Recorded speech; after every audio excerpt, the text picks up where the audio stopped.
What's up, you amazing people? I hope you're having a fantastic day. You are, of course, watching and listening to the Daily Dirty 30, also known as the DDT, here on The Kevin Lee Show. And I am your host, Kevin Lee. Now, for those of you who do not know what the DDT is all about, let me take a moment to explain. You see, it's a show that airs live at 9 p.m. Central Standard Time, Monday through Friday, and it's where I get to spend 30 minutes telling you, the viewer, all about the things that bother me today. What do I get out of it? That's easy. It's therapeutic. Why should you tune in? That's even easier. It's entertaining. Sound like a fair trade? Good. Let's get to it.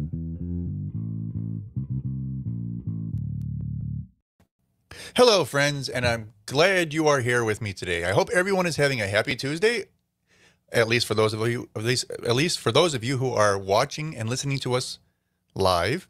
And for anyone else who might be listening to us at a later date and time, I hope you're having a good day too, wherever you might be on the space-time continuum. Now, for those of you who are just checking in, of course, my name is Kevin, and you are watching the Daily Dirty 30, which airs live here at 10 p.m. Eastern, Monday through Friday. So if that's where you're expecting on being, that's where you're at, you're in the right place.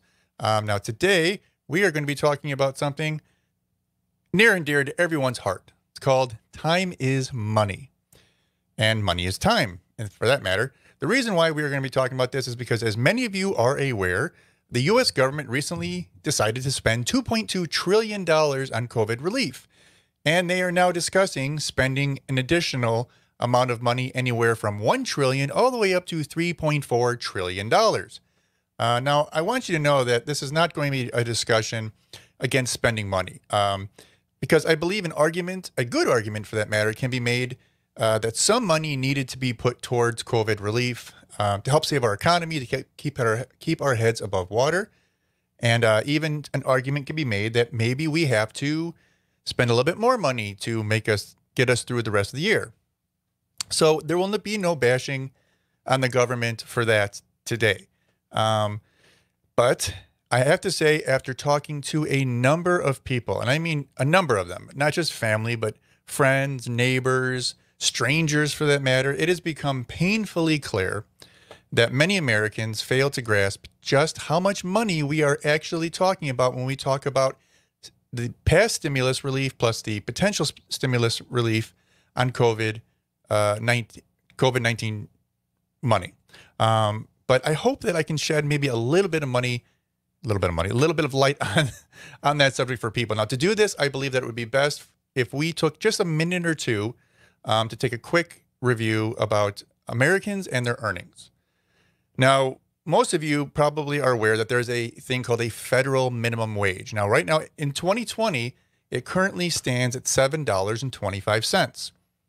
Yes, you did hear that correct. The federal minimum wage in 2020 is still $7.25.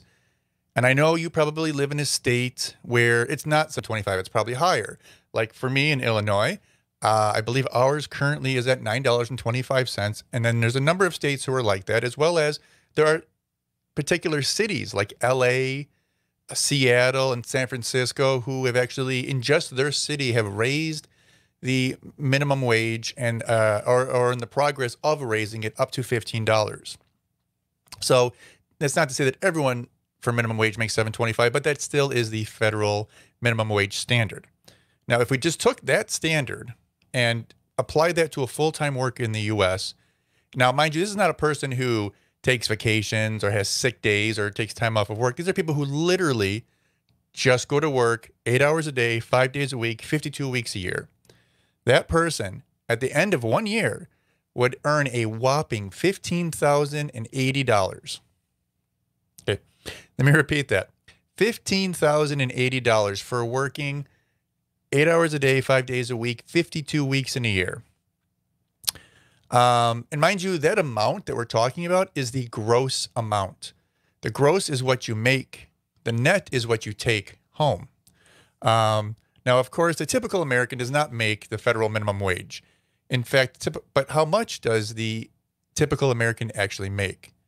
Well, the reported income, according to the U.S. government for full-time workers as of 2018, because unfortunately that's the latest statistics that are available to the public, reveal that the median income for an American is $32,000, which is obviously far more than the regular minimum wage. In fact, at least double than, actually a little more than double than a typical American wage worker. But there are a couple of things that we need to keep in mind. For starters, you may not know that what the term median actually means. So I will tell you, it means middle. Now, you've probably heard the term when on a road, if you go down an expressway or a highway and you have that section in the middle, it's called a median. It means middle. Okay, so it means middle. And when you talk about median, as far as income, it talks about the middle number of earnings. Now, why don't we use average when we speak about earnings? Well, it's pretty easy, because to do that would be misleading, because the numbers can easily be skewed one way or the other by simply adding a couple of either really high numbers or really low numbers to a batch. And therefore, using median is a far more accurate representation of what people earn from working. But just to make my point clear, let's talk about what average really means. Now, say you had 10 people, right? And in those 10 people, you have 9 people that have a $100 bill. This is all the money they have in the world. They're holding a $100 bill. You have 9 people. Then you have one person standing over in the corner holding a suitcase with $100,000. If you take those 10 people and put them together and average them, it would mean that each person has $10,090. But we all know that 9 out of the 10 people only have $100. So obviously, an average does not work when you talk about money. But the median is different. The median is reached by taking all numbers, placing them in sequential order, and then removing both the highest and lowest number from the list at the same time. And you continue to do this process until you reach the last remaining number, and this will reveal the true middle. So in the end, what it means is that 50% of the numbers that you removed are above this number, and 50% of the numbers that you removed were below this number. So again, you were left with the true middle. And here's a very simple, easy example. If you had the numbers 1 through 9, and again, you place them in sequential order, 1, 2, 3, 4, 5, 6, 7, 8, 9, and canceled out the outside numbers 1 and 9, and then 2 and 8, 3 and 7, and then finally 4 and 6, you would be left with the number 5. 5 would be your middle number or your median. That's it, right? Pretty simple. Now, to clarify, before I did mention that the typical American, the median American worker makes $32,000 a year. But let's keep in mind that this is referring to the gross amount of earnings, which means you would have to deduct things like federal income tax, state income tax, Social Security, and Medicare, leaving you with a take-home or net amount somewhere around $25,900. And I'm going to pop that up here right quick. Oop. So everyone can see what I'm talking about. There we go. All right. So for those of you who are at home, I always say at home. For those of you listening to the podcast and not watching, and you won't be able to see it, it actually has a little graph up here talking about deductions. On these deductions, it'll say the total salary of $32,000. Federal income tax, it says minus $2,182. State income tax minus $1,474. Social Security minus $1,984, and Medicare $464. A total tax of $6,104, leaving a $32,000 a year worker with a net pay of $25,896. Now, again, this is not going to be exact math depending upon what state you live in or what area you live in, but it's a pretty good idea of what you would pay in taxes. Now, of course, maybe depending upon how much money you make or how many dependents you have, you might actually even get some of this money back at the end of the year, but that's not a conversation to be had about actually paying taxes. So, let's get back to here. All right, so we are, okay. And I also want to point out the fact that the $25,900 that you have left over after taxes doesn't include anything like health insurance or life insurance or any sort of retirement or savings at all. It's literally $25,900 to get you through 52 weeks a year. Okay. And if you earn this typical amount, how long would it take you to earn $1 million? Okay. From the take-home value of $25,900, how long would it take you to earn $1 million? Well, I'll save you the trouble of figuring out. It would actually take you 38.5 years. Again, this is to earn $1 million, not save $1 million, just to earn it. And of course, making such a little amount over your lifetime annually, chances are you won't be able to save any of it. Okay. But just so you know, if you work making $32,000 a year, your rough net income would be about $1 million in 38 and a half years. So that's good, I suppose. But why do I bring all this up? Okay, so, well, again, everyone loves talking about how the government can just keep giving us all this free money to get by until things improve for our economy. And again, you know, it sounds great on paper. It sounds good to hear. Plus, some of us just need it in our bank account so we can pay our rent or buy groceries. Okay, I get it. I'm not saying that we shouldn't be giving any money. But the problem is people keep throwing around words like millions and billions and trillions. And I want you to understand the difference between these words, because they aren't just a couple of different letters or a few zeros here and there. There's a big difference between these words. The money has to come from somewhere. And when it does, it has to be added to our debt. And eventually, in theory, that debt needs to be paid off by us, the taxpayer. And that's where things get troubling. To make this subject more tangible for the average person, I think it's best if I put everything in terms of this money in a sense that everyone can understand, even a child, right? Let's make it as simple as possible. To do that, I'm going to convert money into time because, let's face it, time is a commodity that everyone understands because it is the one constant that affects all human beings equally, for that matter, regardless of class, gender, race, or age. An hour to me is an hour to you. And we all have the same 24 hours in a day. That's it, right? I think we can all agree on that. So to do this, I'm going to refer to a single dollar as a second. So $10 would be 10 seconds. $100 would be 100 seconds. Okay, pretty simple. Again, not making this complicated at all in any way, shape, or form. Furthermore, we all know that there are 60 seconds in a minute, 60 minutes in an hour, and 24 hours in a day. But what do these equal if we convert money into time? To give you a couple of realistic examples, I'm going to do it this way. If you take $1,000, say you had literally $1,000 in your hand, what would that convert to in time? Well, again, 1 second, $1, so $10,000 would be 10,000 seconds, and that would be 16 and a half minutes. Now you're thinking to yourself, okay, that went quickly. 16 and a half minutes is $1,000. And using that same math, $10,000 would be just over 166 and a half minutes, or in other words, just a hair over 2 hours and 46 minutes. Okay, still follow me? Still on the same page, I hope? Now, since we all get the concept, let us talk about some bigger numbers, and I mean much bigger numbers. Again, we're talking about millions and billions and trillions. $1 million is a lot of money. And as we've already discussed, it would take a typical American the majority portion of their adulthood to earn that much money.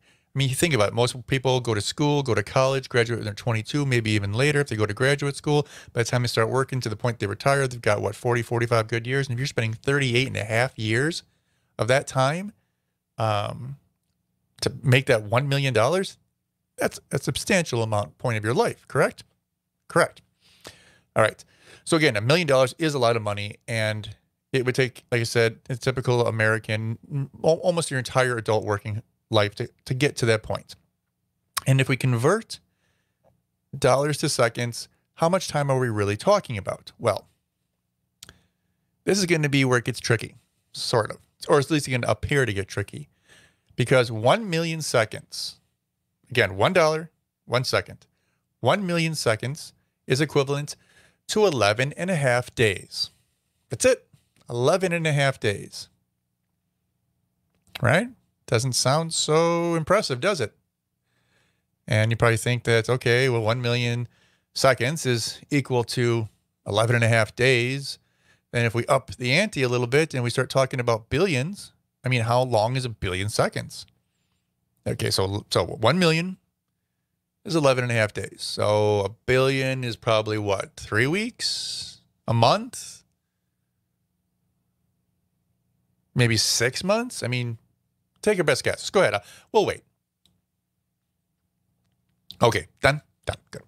Okay, you're wrong. I could just tell you you're wrong, because 1 billion seconds is the equivalency of 31 years and 8 months. Just over, actually. That is roughly 32 years. 1 million is 11 and a half days. 1 billion is nearly 32 years. There's a huge jump from millions to billions. Let's face it. Now, it's funny because you see it on paper. You're like, okay, million, billions, MB. Okay, what's the big difference? Okay, 3 extra zeros. How can that be such a big deal? 11 and a half days versus 32 years. Okay, so I want you to keep this in mind a little bit as we keep talking, because now we're going to jump even a bigger number, okay?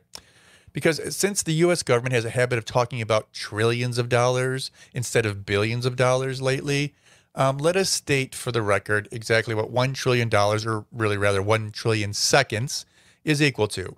I would tell you to take the best guess you could, but you're probably going to be way off.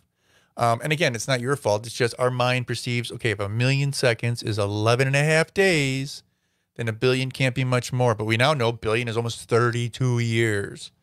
So if we take that type of mentality from days to years, how many years could it be for 1 trillion seconds, $1 trillion? Well, I will put you out of your misery, because it is 31,710 years. That is an awful long time. Now, I know right now there's still people who are hearing this and going, well, it's only 31,000 years. It's not really that long. I know you exist. I know you're there. I know you're listening, or I know you're watching. I know you exist. And I'm telling you, it's a very long time. Again, 1 million seconds is 11 and a half days. 1 billion seconds is nearly 32 years. And 1 trillion seconds is 31,710 years. So I'm going to put it this way. It's time to talk. I'm going to put this into examples that you can really understand. Okay, let's put it that way. The airplane was invented in 1903. That was 117 years ago. The automobile was invented shortly before that in 1886. That was 134 years ago. The light bulb was first lit in 1879. That was 141 years ago. The U.S. was founded, the Civil War began in 1861. That was 159 years ago. The U.S. was founded in 1776. That was 244 years ago. Jesus walked the earth 2,000 years ago. Okay? We're talking 31,710 years. In fact, since 10,000 BC, or about 12,000 years ago, we have been through the Paleolithic period, also known as the Old Stone Age, the Mesolithic period, the Neolithic period, the Bronze Age, the Iron Age, Antiquity, also known as the Roman civilization.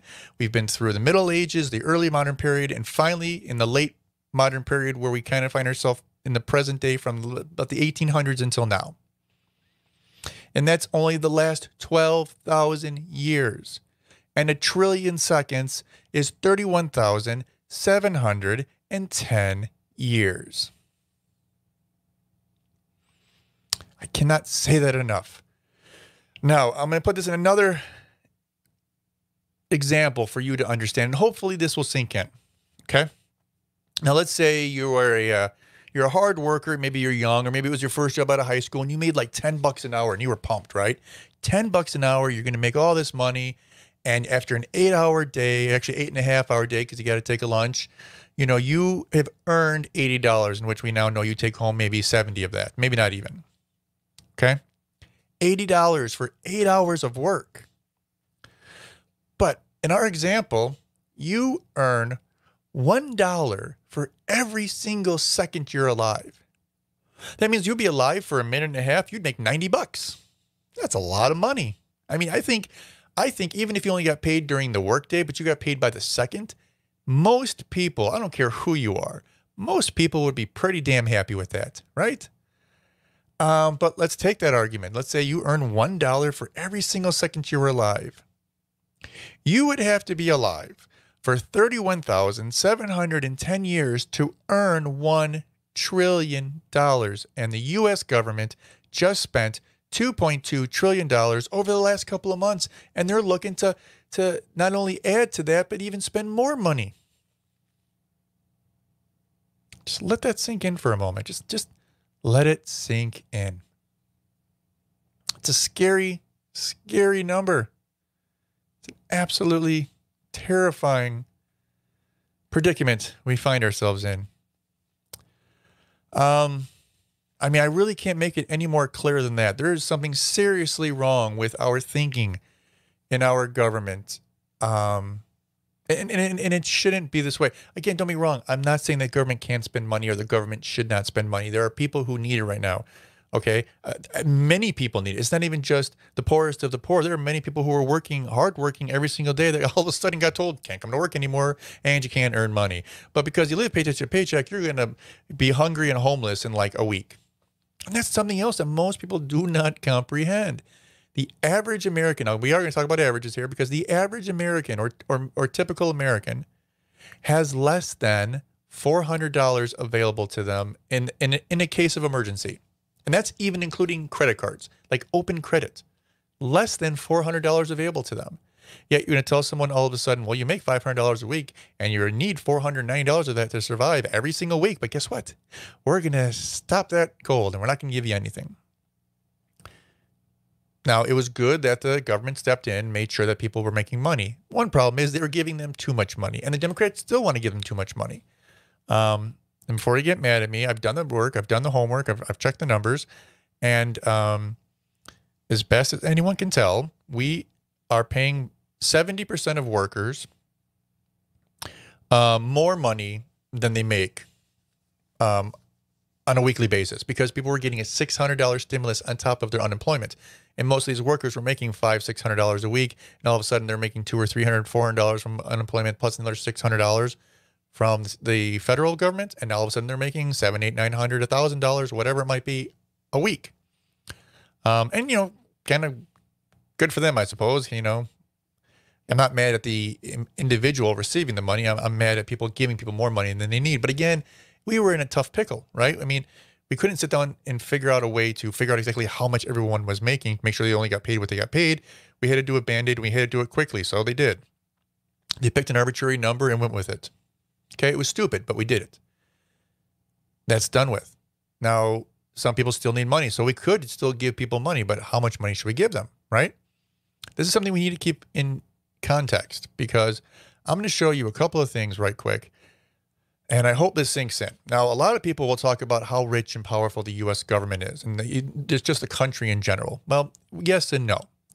That being said, we're going to look at the United States GDP. If you don't know what that stands for, it stands for Gross Domestic Product. Again, the last complete numbers we have for statistics is 2018. I think 2019's will be in shortly, but we don't have that quite yet. And we now know 2020 has kind of gone down the toilet because of, you know, the economy. But, you know, 2018, we did $20.5 trillion. It's a lot of money. But keep in mind, that was not the U.S. government who made $20.5 trillion. That was the United States gross domestic product, meaning of the products we sell, the services we provide. That has much money changed hands. That's how much money people made in our borders company-wise, right? $20.5 trillion. And if you look back, I mean, since we've really been keeping records, I mean, it jumps back here all the way to 1960. We're at what? Maybe 1 trillion, probably less. And now in 2018, we're making $20.5 trillion. It's amazing and frightening all at the same time. But the next graph is the one you're going to really need to pay attention to. And that's this one. This one is the federal tax revenue for estimated for 2021. Total is $3.863 trillion. Most of this money is received from individual income taxes as well as payroll taxes. In fact, $1.932 trillion would come from individual income taxes, and another $1.373 trillion comes from payroll taxes. And then there's little sections in there. And again, these numbers are estimated in billions. So when it says like $71 billion from Federal Reserve earnings, you know, excise taxes, other, what I love when you have a graph that literally talks about billions upon billions of dollars. And, it says, 116 billion other dollars. Like they can't even account for it. Corporate income tax is $284 billion. So needless to say, lots of money exchanging hands, yes, but $3.863 trillion. And again, that number seems unimaginably huge. I agree, it does. I mean, just knowing now that to earn $1 per second would take you 31,710 years to do, and we're talking about the government producing nearly $4 trillion in revenue. It's pretty impressive. But the problem is we spend more money than we take in. It's called running a deficit. So we have debt and we have deficit.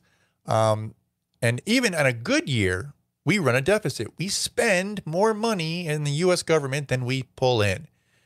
Now, if you're an adult and you've ever kept a checkbook or if you've ever had to pay bills and you know how things go, you cannot spend more money than you take in. And when you do, you are in debt. And it is miserable. And you have to worry about being able to pay credit cards, being able to cover rent, fix your car, put gas in the gas tank, whatever it might be. And it sucks. Now imagine being the U.S. government with 330 plus million citizens and knowing you putting yourself in debt day in and day out. And this is a real thing for most people. In fact, I'm going to show you something which I hope scares the bejesus out of you. And that is this. This is the U.S. debt clock. And this is an estimated debt clock. Of course, no one knows exactly to the second every dollar going into it, but this is off the projections of everything that the U.S. government has and releases. And right now, the current U.S. national debt sits at $26,629,159,400,500,000,600,000,700. You get the idea. It goes up very quickly. I heard another frightening statistic the other day that for law enforcement in the United States, per day, we spend somewhere between $340 and $350 million a day. So every 3 days, we spend at least $1 billion on law enforcement in 3 days. Okay, a lot of money is being earned and changing hands, right? But this is the thing. We keep spending more money. In fact, I'm so old, I remember that when Bush took office, we were at like $5 trillion. And that was like 2000 and whatever it was, one. Now this is 20 years later, and we're at $26 trillion. Another interesting thing you might want to look at here is it says, let me blow this up maybe so everyone can see it. It'll say like debt per citizen. Per citizen. So if you take all the 330 million or whatever citizens we have and you divide it, our debt by that many people, it's roughly $80,669. Every single person in America would have to pay $80,669 to get us out of debt. That being said, most Americans, or a lot of Americans, I should say, do not pay taxes, at least not regularly or income tax. So the debt per actual taxpayer is $213,899. Could you imagine the average taxpayer getting a tax bill for $213,899? That would be asinine because it is just that. It's asinine. But yeah, there you go. There you have it. This is the reason why we're having this talk today. Because did we have to spend money? Yes. Do we still have to spend some money? Yes. But do we have to be smarter about how we spend our money? Oh my God, yes. Are you a child? Do you have children? Are you planning on having children someday? Do you want to saddle them with trillions upon trillions upon trillions of dollars of debt, knowing just exactly what a debt can do to a single individual or a family? Imagine that on the national scale. Imagine every child being born carrying a debt they can never pay off. No matter how much they are, no matter how much they work. Even someone like Jeff Bezos could never do it. He could never pay off the debt. Even if he gave all his money, it wouldn't even be a dent in the debt. Something to keep in mind, right? Well, ladies and gentlemen, we are actually already breaking 30 minutes. So you know what that means. The Daily Dirty 30, we try to keep it here to 30 minutes or as close to it as humanly possible. And I'm going to do that just now. So you guys have a good rest of your day, and we'll see you all tomorrow. Bye.